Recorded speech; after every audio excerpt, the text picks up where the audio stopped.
السلام علیکم ورحمۃ اللہ وبرکاتہ۔ ناظرین کرام، شعبان المعظم کا مہینہ چل رہا ہے اور بہت جلد ہمارے درمیان شعبان کی 15ویں شب یعنی کہ شب برات ہمارے درمیان آ جائے گی۔ یہ بہت مقدس اور عظمت والی رات ہے۔ شب برات کو اسی لیے شب برات کہا جاتا ہے کہ شب کے معنی آتے ہیں رات کے اور برات کے معنی آتے ہیں بری ہونا، یعنی چھٹکارا پانا اور آزادی حاصل کرنا۔ مطلب یہ ہوتا ہے کہ یہ رات چھٹکارا پانے کی رات ہے، آزادی حاصل کرنے کی رات ہے، بری ہونے کی رات ہے۔ کس چیز سے بری ہونے کی؟ گناہوں سے بری ہونے کی، گندگی سے بری ہونے کی، برائیوں سے بری ہونے کی، یعنی جتنے بھی غلط کام ہم نے ہوئے ہیں ان سب گناہوں کو، ان تمام غلط کاموں کو دھلوانے کی اور اپنے کھاتے سے مٹانے کی رات ہے۔ کیونکہ برات اس لیے اس کو کہتے ہیں کہ اس کے معنی آتے ہیں مٹانے کے، بری ہونے کے، آزادی حاصل کرنے کے اور جہنم سے خلاصی پانے کے، یعنی چھٹکارا پانے کے۔ تو یہ بہت مقدس رات ہے۔ اس رات کے اندر رب ذوالجلال بے شمار بندوں کی مغفرت فرما دیتا ہے، اتنے بندوں کی مغفرت فرما دیتا ہے آپ اور ہم اندازہ نہیں لگا سکتے، ان کی گنتی اور ان کا شمار نہیں کر سکتے۔ اتنے بندوں کی اللہ تعالی مغفرت فرما دیتا ہے اور بے شمار بندوں کو جہنم کے لسٹ سے ان کا نام ہٹا کر جنت کے لسٹ پر چڑھا دیتا ہے۔ اللہ رب العزت ان کو جنتی بنا دیتا ہے۔ لیکن میرے بھائیوں، بزرگوں، دوستوں اور میری پیاری اسلامی بہنوں، بہت سارے ایسے بندے ہیں جو اس رات کی عظمت سے محروم رہتے ہیں، برکتوں سے محروم رہتے ہیں۔ اللہ رب العزت کے دربار میں وہ کتنی ہی عبادت کر لیں، کتنی ہی نمازیں پڑھ لیں، کتنی ہی تلاوت قرآن کر لیں اور کتنے ہی نفل پڑھ لیں، لیکن ان کی نہ تو تہجد قبول ہوتی، نہ نفل قبول ہوتے، نہ قرآن کریم کی تلاوت قبول ہوتی، نہ ذکر اذکار قبول ہوتا، نہ کوئی اور عبادت ان کی قبول ہوتی۔ کچھ ایسے بندے بھی ہیں۔ تو 7 ایسے بندے ہیں، حدیث شریف کی روشنی میں آپ کو بتا رہا ہوں کہ 7 بندے اس رات میں بھی محروم ہو جاتے ہیں۔ شب برات میں ان کی تہجد، نوافل، ذکر و اذکار اور تلاوت قرآن قبول نہیں ہوتا ہے، ان کی تہجد تک قبول نہیں ہوتی ہے۔ یہ 7 بندے کون کون سے ہیں؟ ایک ایک کر کے آپ سنتے جائیے۔ پہلا بندہ ہے شرک کرنے والا، یعنی کہ مشرک، اللہ رب العزت کی ذات میں اور اللہ کی صفات میں شریک کرنے والا، یعنی پالنہار، اس کائنات کو چلانے والا، مرادیں پوری کرنے والا اور ہر چیز پر قادر مطلق وہ صرف ایک اللہ ہے، اللہ کے علاوہ کوئی نہیں ہے۔ اگر ہم ایک اللہ کے علاوہ کسی اور کے بارے میں بھی یہ عقیدہ رکھیں کہ فلاں بزرگ یا فلاں ولی یا فلاں نبی وہ بھی ہماری پریشانیوں کو دور کر دے گا، یا وہ بھی ہماری مشکل کو آسان کر دے گا، یا وہ بھی ہماری مرادوں کو پورا کر دے گا، یا اس کائنات کو چلانے والا ایک اللہ کے علاوہ کوئی اور بھی ہے، اس طرح کے یعنی ایک خدا کے علاوہ چند خدا ہم ماننے لگیں یا اس کے صفات میں شریک کرنے لگیں، تو پھر یہ شرک ہوتا ہے اور شرک کرنے والا اس رات میں محروم کر دیا جاتا ہے۔ تہجد، اس کی تلاوت قرآن، اس کا ذکر و اذکار، اس کی عبادت اس کے منہ پر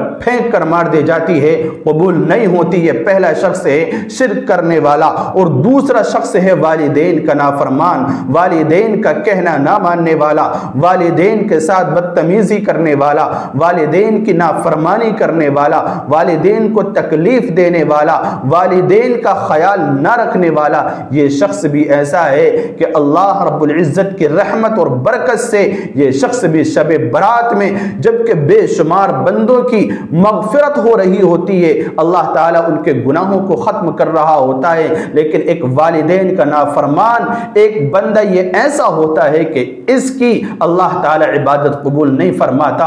یہ جتنا چاہے یہ عبادت کر لے، تلاوت کر لے، تہجد پڑھنے، نوافل پڑھ لے، اللہ تعالیٰ جب یہ پڑھ کے اٹھے گا اس کے منہ پر پھینک کر مار دی جائے گی۔ اللہ تعالیٰ قبول نہیں فرماتا ہے جو والدین کا نافرمان ہوتا ہے۔ اس لیے ابھی وقت ہے ہم والدین کی قدر کریں۔ اور اسی طرح جو تیسرا شخص ہے وہ ہے کینہ رکھنے والا، بغض اور عداوت رکھنے والا، نفرت رکھنے والا، اپنے مسلمان بھائی سے نفرت رکھنے والا، یعنی کسی سے بے وجہ نفرت کرنے والا ہے، دشمنی رکھنے والا ہے، بے وجہ اس کو ناپسند کرتا ہے، کوئی وجہ بھی نہیں ہے۔ تو یہ کینہ بغض عداوت جس شخص کے دل میں ہوگا اللہ تعالیٰ اس کو بھی محروم کر دیتا ہے، اس کی بھی مغفرت نہیں فرماتا، اس پر بھی رحم و کرم کی بارش نہیں برساتا، اور اسی طرح سے اس کی عبادت بھی قبول نہیں ہوتی ہے۔ یہ تیسرا شخص ہے۔ اور چوتھا شخص ہے قاتل، ناجائز طریقے سے خون بہانے والا، قتل کرنے والا، کسی کو تکلیف دینے والا، کسی کا جان کا دشمن، کسی کے خون کا پیاسا۔ یہ قاتل بھی ایسا شخص ہے کہ شب برات میں بھی اس کی بخشش نہیں ہوتی ہے، اللہ تعالیٰ اس کو محروم رکھتا ہے اور اس کی عبادت کو بھی قبول نہیں فرماتا۔ اسی طرح پانچواں شخص ہے جو ٹخنے سے نیچے پاجامہ لٹکاتا ہے، یعنی مردوں کے لیے ضروری ہے کہ وہ اپنے ازار سے، اپنے پاجامے سے ٹخنوں کو کھلا رکھیں۔ جو ایڑی کے اوپر جو دو ہڈیاں ہوتی ہیں ان کو ٹخنے بولتے ہیں، تو ٹخنے کھلے رہنے چاہیے، دکھنے چاہیے۔ تکبر کے طور پر، دکھلاوے کے طور پر، ریاکاری کے طور پر اگر کوئی اپنی شلوار کو، اپنی لنگی کو، اپنی پینٹ کو، اپنے پاجامے کو لٹکائے گا اور ٹخنوں سے نیچے لٹکائے گا تو اللہ تعالیٰ اس کی طرف بھی رحمت کی نگاہ نہیں ڈالتا ہے، اور وہ بھی اس رات میں اللہ رب العزت کی رحمت سے محروم ہو جاتا ہے، مغفرت سے محروم ہو جاتا ہے، اس کی عبادت بھی اس کے منہ پر مار دی جاتی ہے، اللہ تعالیٰ قبول نہیں فرماتا ہے۔ اسی طرح اگلا شخص ہے چغل خوری کرنے والا۔ چغل خوری کرنے والا یہ شخص بھی ایسا ہے، چغلی کرنے والا، یعنی کسی کی پیٹھ پیچھے برائی کرنے والا، ادھر سے ادھر لگانے والا۔ یہ چغل خوری کرنے والا کہ ادھر سے سنی ادھر لگا دی، ادھر کی سنی ادھر لگا دی، اور دونوں میں نفرت پیدا کرا دی، دوریاں پیدا کر دی، تو یہ شخص بھی ایسا ہے کہ یہ بھی اللہ کی رحمت سے شب برات میں محروم رہتا ہے، اور اللہ تعالیٰ اس کی عبادت، اس کی تہجد اور اس کا ذکر و اذکار، دعا قبول نہیں فرماتا ہے۔ اگلا شخص ہے، یعنی ساتواں شخص ہے شرابی، یعنی جو شراب کا عادی ہے، شراب پینے والا ہے، اللہ تعالیٰ اس کی عبادت کو بھی قبول نہیں فرماتا ہے، وہ بھی شب برات میں محروم ہوتا ہے، اللہ تعالیٰ اس کی دعا، اس کا ذکر و اذکار، اس کی نماز، نوافل اور اسی طرح اس کے تلاوت قرآن حتیٰ کہ تہجد اس کی قبول نہیں فرماتا، اس کے منہ پر بھی دے کر مار دی جاتی ہے۔ تو میرے بھائیو، یہ وہ 7 لوگ ہیں، 7 آدمی ہیں کہ جن کی اللہ تعالیٰ شب برات میں بھی مغفرت نہیں فرماتا، ان کے علاوہ بے شمار بندوں کی اللہ تعالیٰ مغفرت فرماتا ہے۔ اگر ان 7 لوگوں میں ہمارا بھی شمار ہے، کوئی ایک کام میں ہم شامل ہیں، تو پھر آج ہی توبہ کریں، استغفار کریں، اللہ کو راضی کریں اور اس شخص سے ملیں جس سے ہم نہیں بول رہے۔ ابھی وقت ہے، ہم شب برات آنے سے پہلے اپنے معاملات سب سے فارغ کر لیں اچھی طرح سے، جس کا لے رکھا ہے اس کو دیں، اور جس کو ہم نے تکلیف پہنچا رکھی اس سے معافی تلافی کریں۔ میرے بھائیوں، ہم اللہ رب العزت سے رحمتیں و برکتیں تبھی حاصل کرنے والے ہوں گے، اللہ رب العزت سمجھنے کی توفیق دے۔ السلام علیکم ورحمۃ اللہ وبرکاتہ۔